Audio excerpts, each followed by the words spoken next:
అహంకారం ఇది జ్ఞానిని కూడా అంధుడిని చేస్తుంది.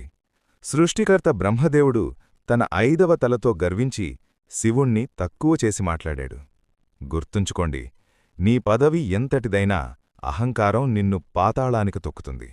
ధర్మం తప్పినప్పుడు దేవుడైనా శిక్షించాల్సిందే. పరమశివుడు ఆగ్రహంతో బ్రహ్మ 5వ తలను కోసివేశాడు. కాని అది ఒక భయంకరమైన శాపానికి దారితీసింది. అదే బ్రహ్మహత్యా పాతకం. కోసిన ఆ బ్రహ్మ కపాలం శివుడి చేతికి అతుకుపోయింది. ఎన్ని మంత్రాలు చదివినా, ఎంత ప్రయత్నించినా ఆ రక్తం కారుతున్న తల శివుణ్ణి వదల్లేదు. తప్పు చేస్తే శివుడైనా అనుభవించక తప్పదు. ఇదే కర్మసిద్ధాంతం. విష్ణుమూర్తి ప్రవేశిస్తాడు.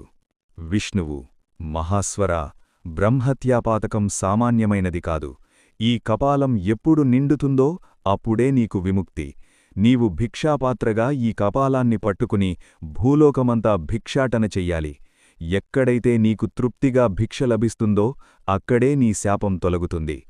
శివుడు దిగంబరయతిలా ఒళ్లంతా విభూతితో, చేతిలో కపాలంతో ఊరూరా తిరుగుతుంటాడు. శివుడు, భవతీ భిక్షాందేహి. ప్రజలు భయపడి పారిపోతుంటారు. కొందరు భిక్ష వేసినా ఆ కపాలం నిండదు. అది ఇంకా ఇంకా రక్తాన్ని, ఆహారాన్ని కోరుతూనే ఉంటుంది. సంవత్సరాలు గడిచాయి.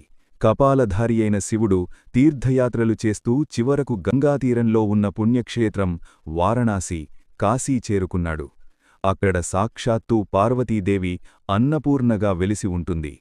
శివుడు అన్నపూర్ణమ్మ ఎదుట నిలబడి భవతీ భిక్షాందేహి అని అడగగా అన్నపూర్ణమ్మ బంగారు గరిటతో కపాలంలో భిక్ష వేస్తుంది. వెంటనే ఒక కాంతి వెలువడుతుంది. శివుని చేతికి అతుక్కున్న కపాలం కింద పడిపోతుంది. అందుకే కాశీలో శివుడు కాళభైరవుడిగా పాపాలు హరిస్తూ కొలువై ఉన్నాడు. అహంకారం వీడాలి, అన్నదానం చెయ్యాలి. ఇదే ఈ కథ ఇచ్చే సందేశం. ఓం నమః శివాయ. లైక్ చేయండి, సబ్స్క్రైబ్ చేయండి.